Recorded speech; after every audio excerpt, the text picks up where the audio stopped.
never imagined that I would be the one to tell this story. Even now, as I sit in the dim light of my room, the weight of what I've done presses down on me, suffocating and relentless. My name is Alex, and this is the story of how I killed my father, without even realizing it, and how the regret now tears at me from the inside out. I grew up in what looked like a picture-perfect family. We lived in an upscale neighborhood, in a large house with perfectly manicured lawns and polished cars in the driveway. My parents, Kate and John, were both highly educated and respected, successful people admired by everyone around them. They're the sort of people who always have the right words, the right clothes, the right friends. And then there's my younger brother, Matthew. Matthew is everything I'm not. He's smart, charismatic, and outspoken. The kind of kid who could charm his way out of any situation. My parents adore him, and it's not hard to see why. He excels at everything he does. Top grades, captain of the soccer team, class president.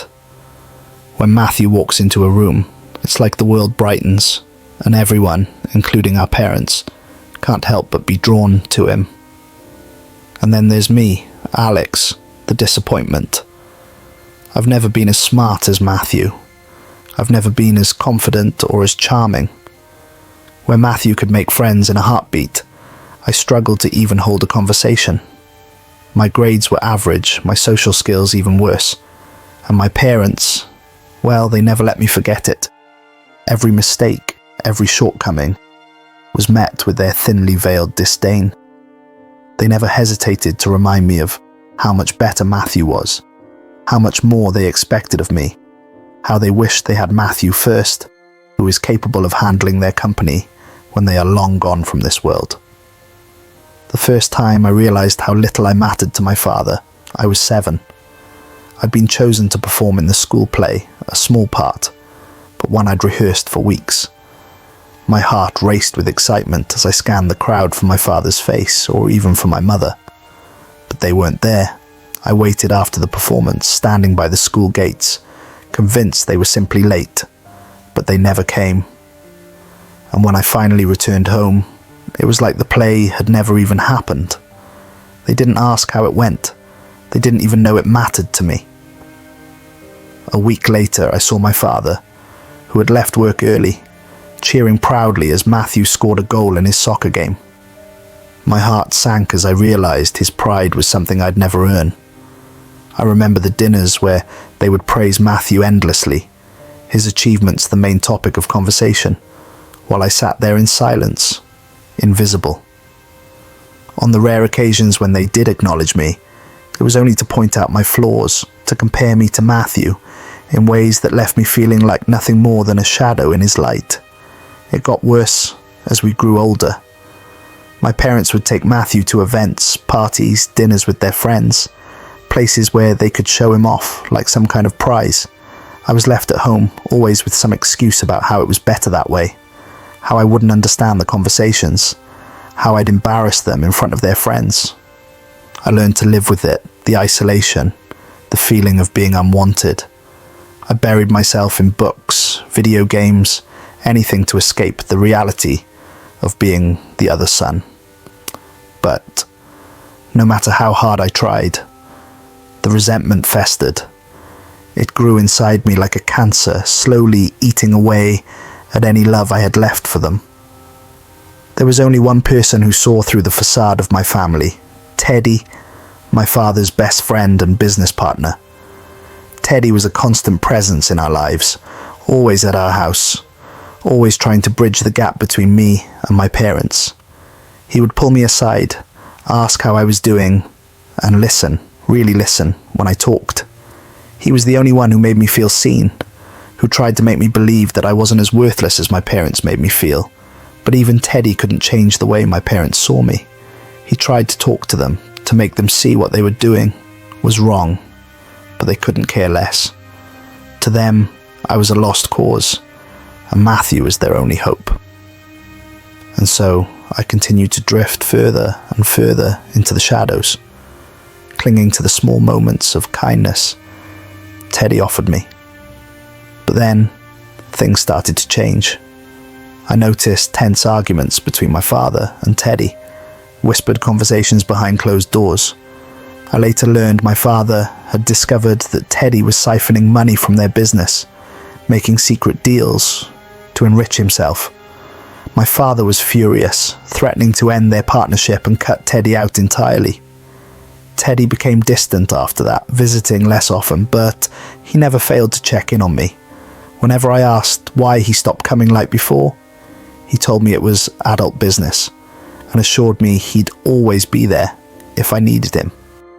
The day everything changed started like any other. I was in my room hiding away from the world, while my parents prepared for yet another event.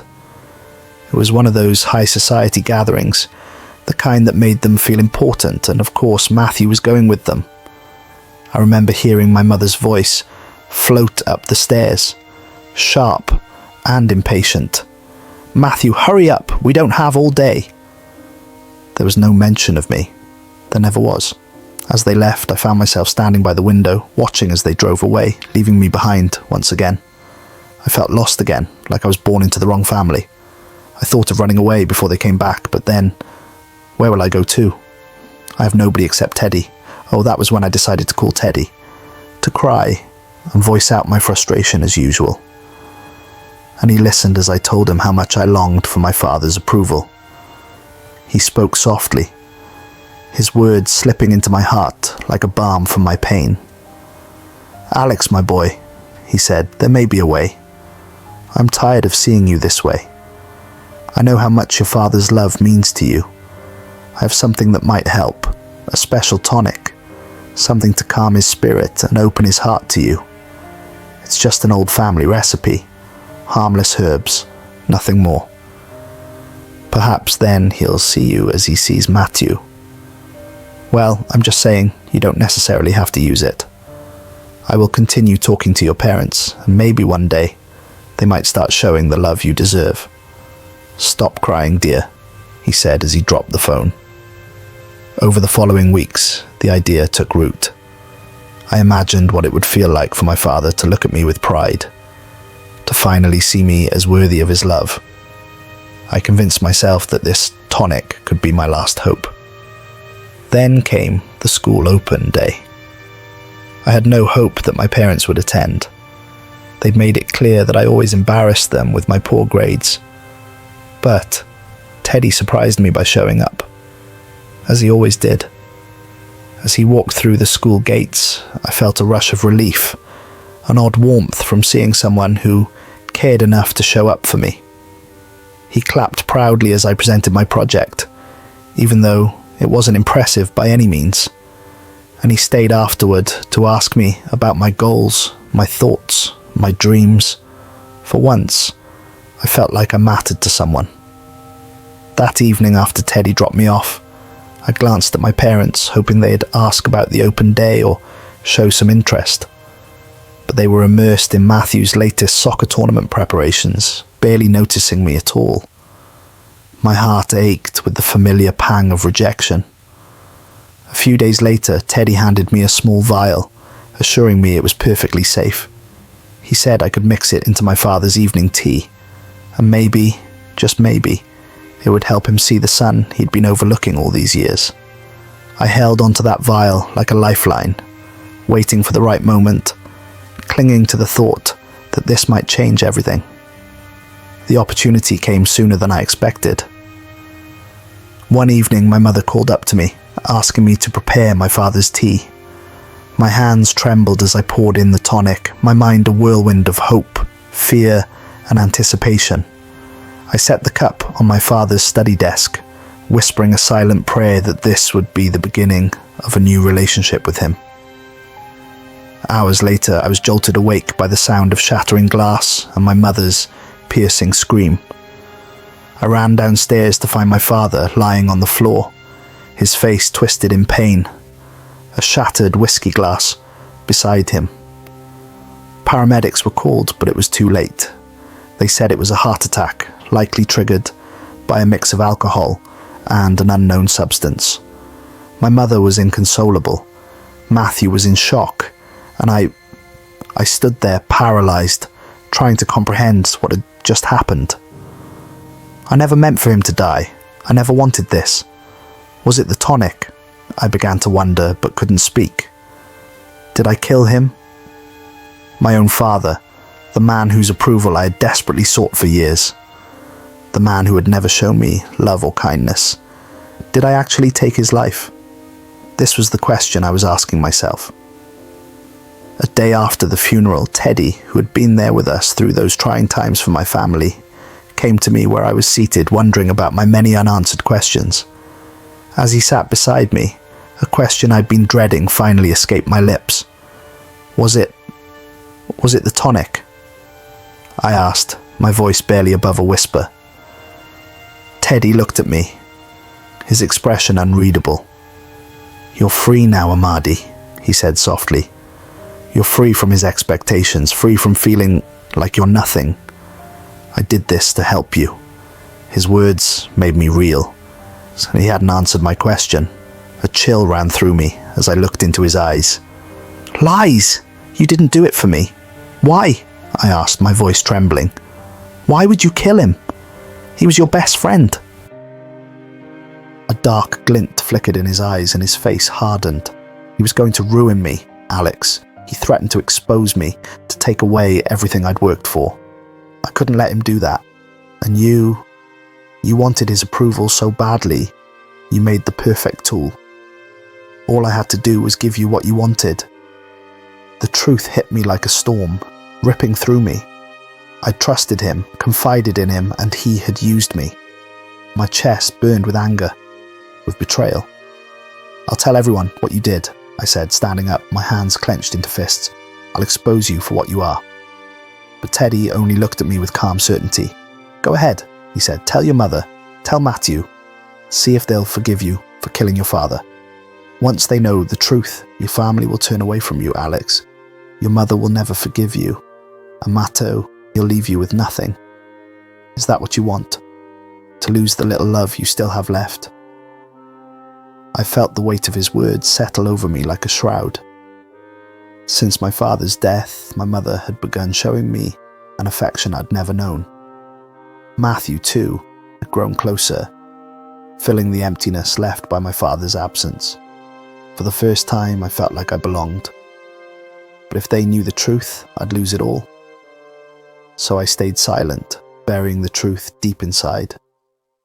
Teddy left the country soon after, taking with him a portion of my father's wealth and leaving me with a legacy of guilt and regret. I killed my father without realizing it, yes, but I wasn't the only one. My parents with their neglect, Teddy with his greed, and I, with my desperate need for approval, we all played a part in his death. Now, years later, I'm in my late 20s and the guilt has only grown.